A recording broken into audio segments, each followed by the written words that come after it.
Good morning, folks. Rod here. A beautiful Tuesday morning. The sun is coming out. A few clouds in the sky. The rain has subsided. And, I thought I haven't been putting out much content lately. So I thought I would start maybe some vlogs in the morning as I'm heading into work. Yes, still working a 9 to 5. Still running the auction house. Let me roll that window up just to keep some of the wind going. The auction house is still growing at a steady, maybe a little slower rate than I'd like, but still growing. Pushing about 450 to 500 items a week. Talking about employees today. One thing running a business that you're constantly reminded of is nobody cares about your business as much as you do. It's been a challenge trying to find somebody dedicated just to show up for work. So I've been having to deal with employee turnover, waiting to find that right fit, that right employee that is willing to show up for work and do the task given to them. It is a challenge. I think that's the most difficult part of being a business owner is when you start having to deal with employees. Everything involved from setting up workman's comp, insurance, unemployment, payroll. It's been a new adventure for us. I had a new person start this week and we're still looking for a second, as well as someone to help manage our businesses combined. For those of you that don't know, yes, we do own an ice cream truck business. We have 3 trucks on the road, and we also have a concession stand that sits down during the summer at one of the local beaches. We have a few lakes and rivers in the area, and we just happen to have contract to run concessions at one of those. So we're gearing up and hiring for ice cream truck drivers as well as concession stand workers. Typically we hire high school kids to work the concession stand, basically making hot dogs and serving ice cream and just really the basics. We run a simple menu that minimizes the amount of food handling rules that you need. Most of our stuff is pre-packaged, frozen up in the time we cook. I mean, the only thing that we have to have a food handler's license for primarily is our hot dogs. We do hot dogs, chicken sandwiches.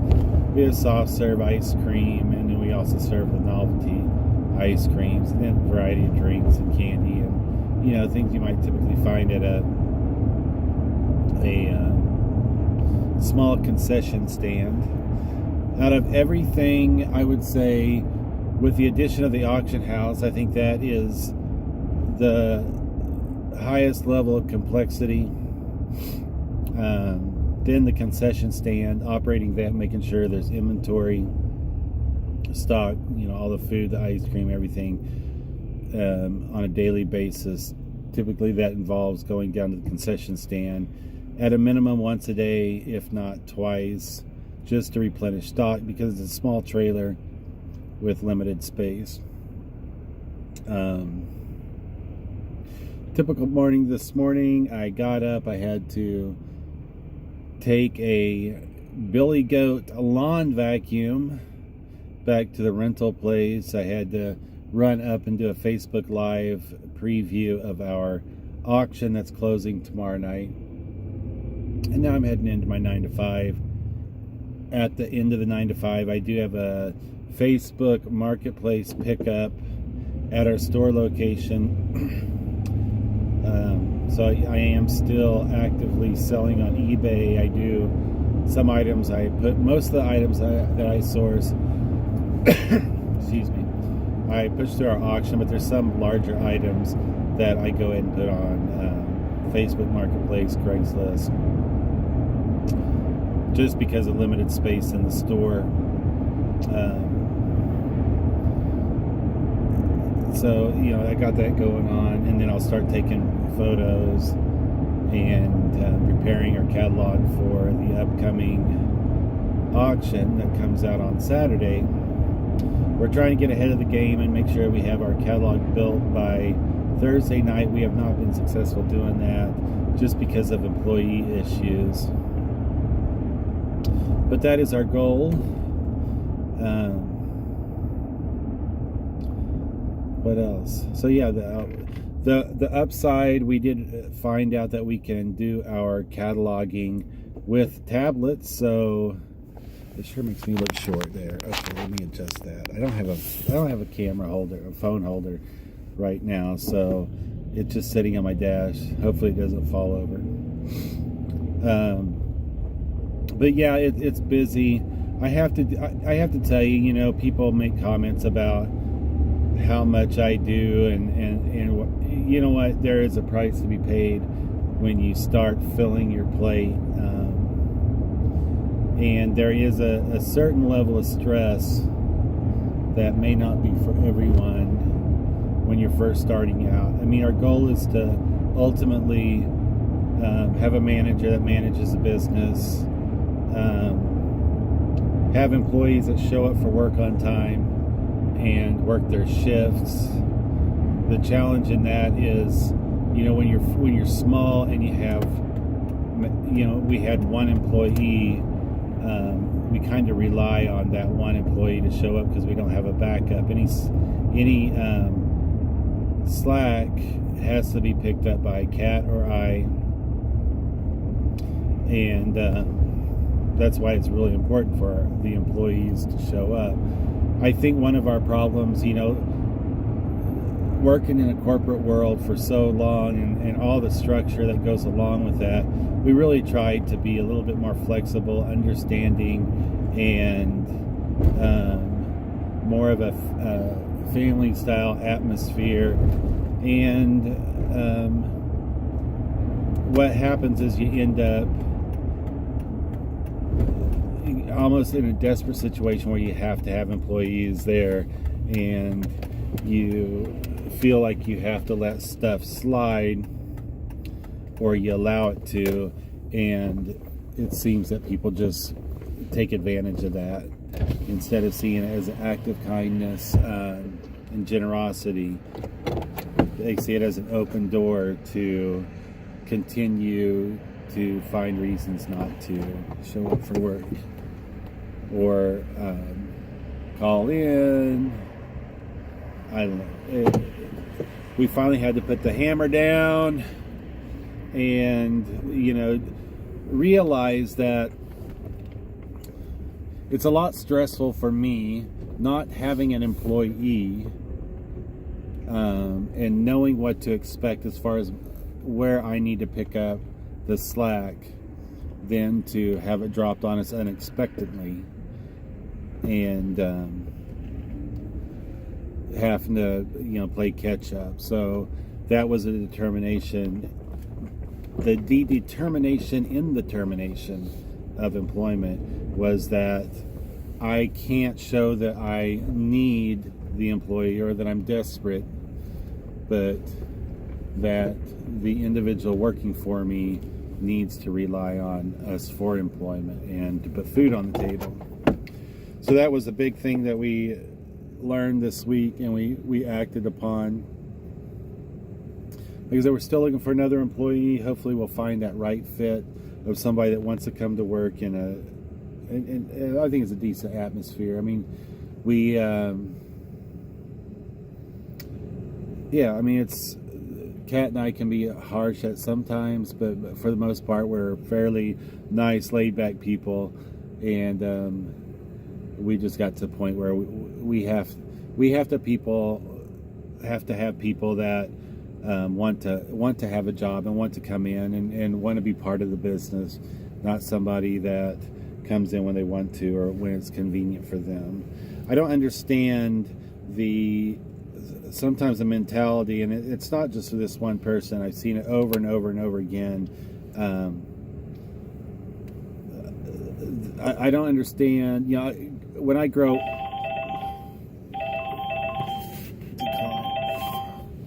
sorry.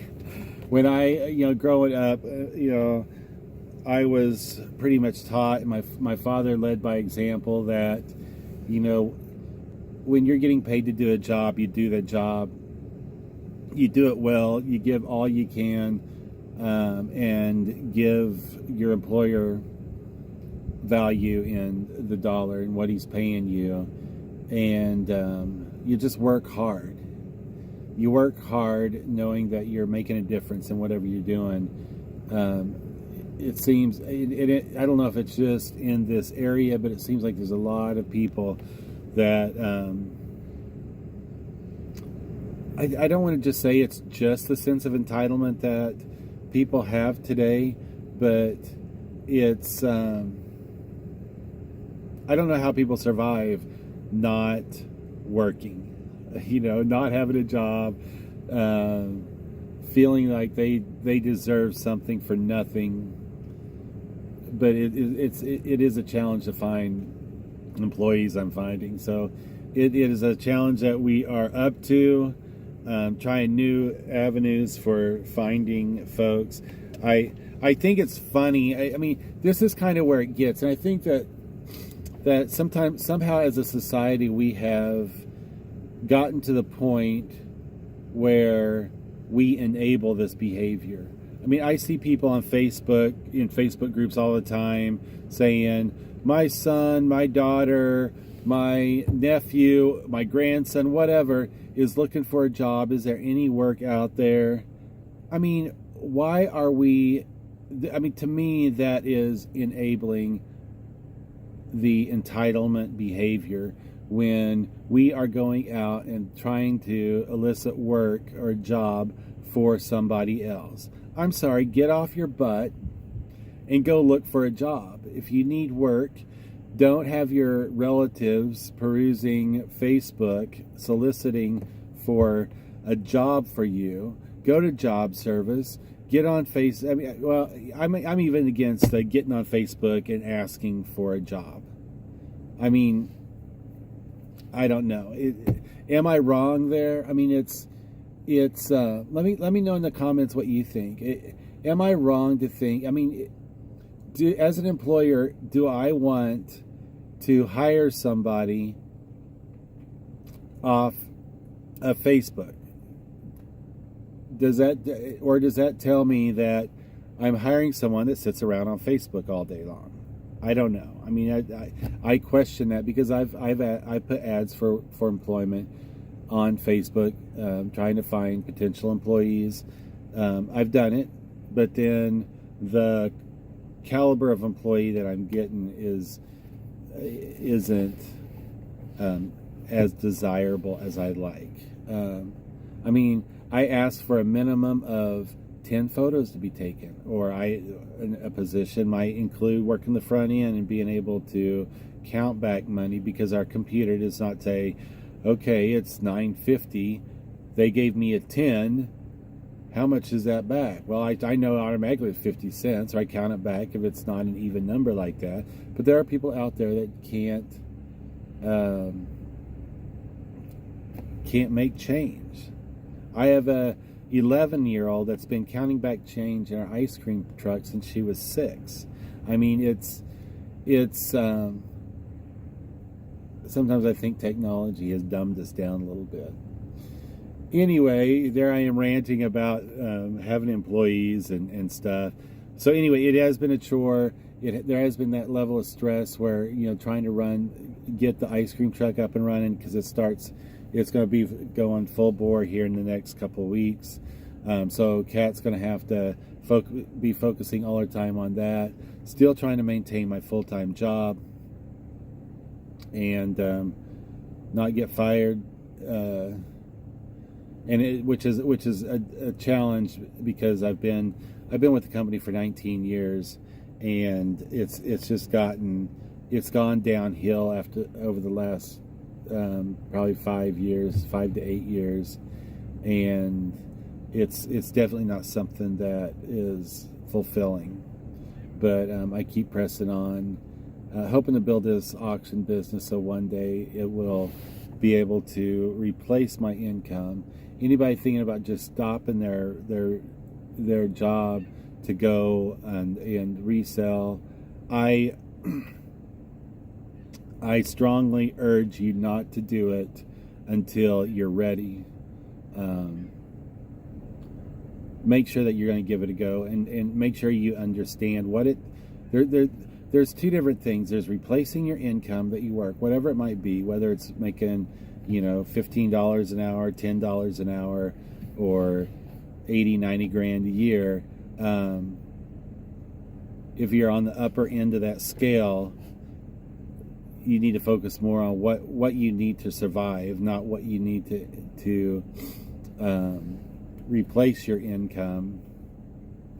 I think that's going to be a more of a challenge than somebody that might be making $10 to $15 an hour and wanting it to replace their income.